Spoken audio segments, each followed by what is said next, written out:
لم تر إلى الذين أوتوا نصيبا من الكتاب يشترون الضلالة ويريدون أن تضلوا السبيل.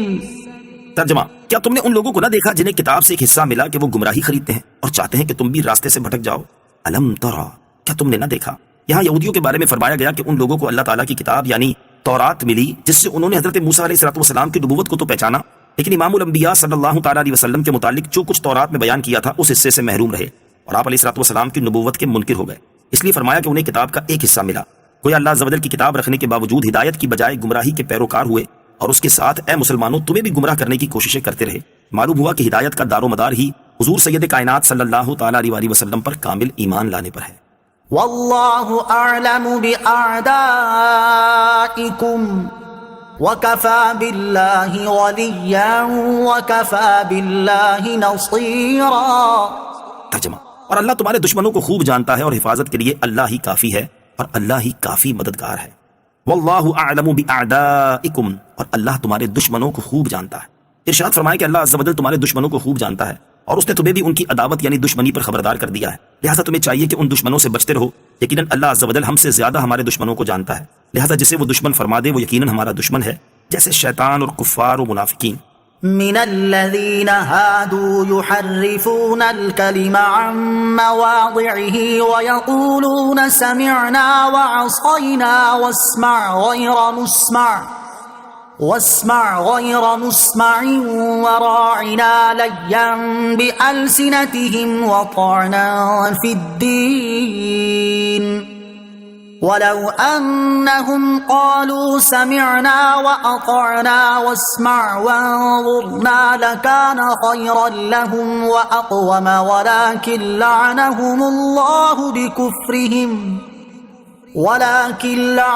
الله بكفرهم فلا يؤمنون إلا قليلا.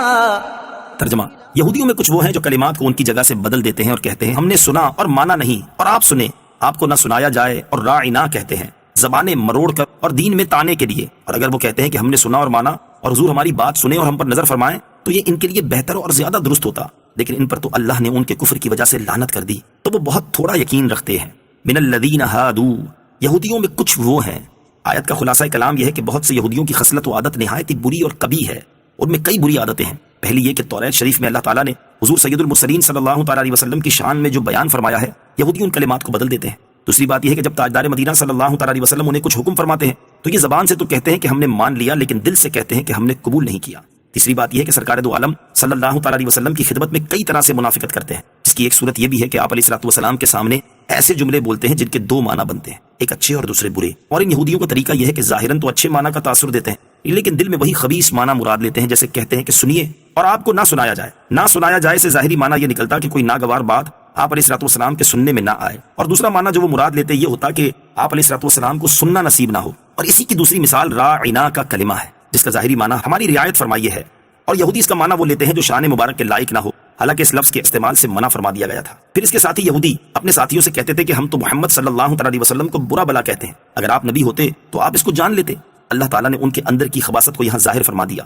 اس سے معلوم ہوا کہ سرور کائنات صلی اللہ تعالیٰ علیہ وسلم کے علم پر تان کرنا در حقیقت دین اسلام پر تان کرنا ہے، اور یہ یہودیوں کا طریقہ ہے. پھر اللہ عز و جل نے فرمایا کہ اگر یہ لوگ بھی اہل ادب کا طریقہ اختیار کرتے اور انہی کی طرح کہتے کہ یا رسول اللہ ہم نے سنا اور دل و جان سے تسلیم کیا، حضور ہماری بات سنیے اور ہم پر نظر کرم فرمائیں، تو یہ ان کے لیے دنیا و آخرت ہر اعتبار سے بہتر ہوتا. لیکن چونکہ یہ ملعون ہے لہٰذا انہیں ادب کی توفیق نہیں ہوگی. يا أيها الذين أوتوا الكتاب آمنوا بما نزلنا مصدقا لما معكم من قبل أن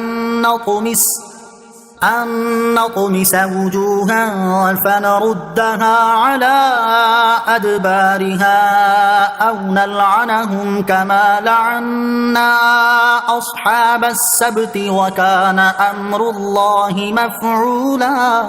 ترجمہ: اے کتاب والو، جو ہم نے تمہارے پاس موجود کتاب کی تصدیق کرنے والا قرآن اتارا ہے اس پر ایمان لے آؤ، اس سے پہلے کہ ہم چہرے بگاڑ دیں، پھر انہیں ان کی پیٹھ کی صورت پھیر دیں یا ان پر بھی ایسے ہی لعنت کریں جیسے ہفتے والوں پر لعنت کی تھی، اور اللہ کا حکم ہو کر ہی رہتا ہے.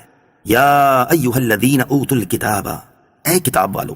یہاں یہودیوں سے خطاب ہے کہ اے اہل کتاب، ہم نے قرآن اتارا ہے جو تمہارے پاس موجود کتاب یعنی توریت کی تصدیق کرنے والا ہے. اس پر ایمان لے آؤ، ورنہ ایسا نہ ہو کہ ہم تمہارے چہرے سے آنکھ، ناک، کان، ابرو وغیرہ مٹا کر تمہاری شکلیں بگاڑ دیں، اور تمہارے چہرے کو آگے سے بھی ایک ایسی خال کی طرح کر دیں جیسے سر کا پچھلا حصہ ہوتا ہے، کہ اس میں نہ آنکھیں رہیں نہ ناک، منہ وغیرہ، اور یا ان یہودیوں پر بھی ہم ایسے ہی لعنت کریں جیسے ہفتے کے دن نافرمانی کرنے والے یہودی گروہ پر لعنت کی گئی تھی۔ لعنت تو یہودیوں پر ایسی پڑی کہ دنیا انہیں ملعون کہتی ہے۔ اس آیت کے متعلق مفسرین کے چند اقوال ہیں۔ بعض کہتے ہیں کہ یہ وعید دنیا کے اعتبار سے ہے اور بعض اسے آخرت کے اعتبار سے قرار دیتے ہیں۔ نیز بعض کہتے ہیں کہ لعنت ہو چکی ہے اور وعید واقع ہو گئی ہے، اور بعض کہتے ہیں کہ ابھی انتظار ہے۔ بعض کا قول ہے کہ چہرے بگڑنے کی یہ وعید اس صورت میں تھی جبکہ یہودیوں میں سے کوئی ایمان نہ لاتا، اور چونکہ بہت سے یہودی ایمان لے آئے اس لیے شرط نہیں پائی گئی اور وعید اٹھ گئی۔ حضرت عبداللہ بن سلام رضی اللہ تعالی عنہ کا قبول اسلام۔ حضرت عبداللہ بن سلام رضی اللہ تعالیٰ عنہ جو بہت بڑے یہودی عالم تھے، انہوں نے ملک شام سے واپس آتے ہوئے راستے میں یہ آیت سنی اور اپنے گھر پہنچنے سے پہلے اسلام لا کر نبی کریم علیہ الصلوۃ والسلام کی خدمت میں حاضر ہوئے اور عرض کیا، یا رسول اللہ صلی اللہ تعالیٰ علیہ وسلم، میں نہیں خیال کرتا تھا کہ میں اپنا منہ پیٹ کی طرف پھر جانے سے پہلے اور چہرے کا نقشہ مل جانے سے قبل آپ کی خدمت میں حاضر ہو سکوں گا۔